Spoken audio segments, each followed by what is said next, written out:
సుమన్ టీవీలో మీ personal and business promotions కోసం కింది నెంబర్కి కాంటాక్ట్ చేయండి.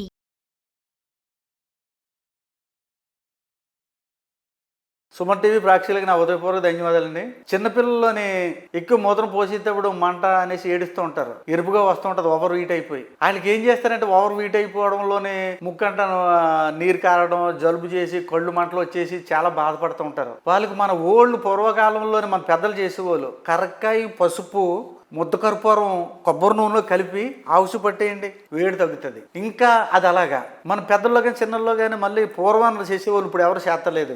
ఆందం, మన సిట్టి ఆందం ఉంది, ఆందంలోని ఒక నిమ్మ చెక్క మన తగినంత ఆందం తీసుకొని నిమ్మ చెక్క అందులో పిండేసి బాగా మసాజ్ చేసి వేడికి బాగా తలకు రుద్దండి. పిల్లలకు కానీ పెద్దలకు కానీ కంటి మసకలో తల తిరుగుడు, తల వేడి బాగా వేడి ఎక్కువైపోయింది అంటారు. ఇప్పుడు యాసకాలను బాగా పనిచేద్ది చిన్నలకు కానీ పెద్దలకు కానీ. ఇది నెంబర్ 1 చిటక. ఇది ఆందంలో నిమ్మకాయ పిండి బాగా మసాజ్ చేయండి, చేసి మరి రుద్దండి. కళ్ళు మసగ్గా అనడం, కళ్ళు దురదలు రావడం ఇవన్నీ తగ్గుతాయి. ప్లస్ పిల్లలు బాధపడుతున్నారు వీరు మంట ఇదనేసి, దానికి ఏం చేస్తారంటే మన మందారం, రేఖ మందారం అని ఉంది, అందరికీ తెలుసు రేఖ మందారం అంటేనే. ఆ మందార పువ్వులు ఒక ఐదు మందార పువ్వులు తీసుకొని ఒక గ్లాసుడు వాటర్లో వేసి నీట్గా కడుక్కొని ఆ మందార పువ్వుల్ని గ్లాసుడు వాటర్లో వేసి బాగా మరిగించండి. కషాయం ఎర్రగా వచ్చేద్ది. అందులో జస్ట్ కొంచెం పంచదార వేసి జస్ట్ ఒక స్పూను తాగించండి. చిన్నోళ్ళైనా పెద్దలోనే కానీ వీరు మూత్రంలో మంట వచ్చేది, మంట ఇన్ఫెక్షన్లు అన్నీ తగ్గుతాయి. ఇది నెంబర్ 1 చిట్కా ఇది.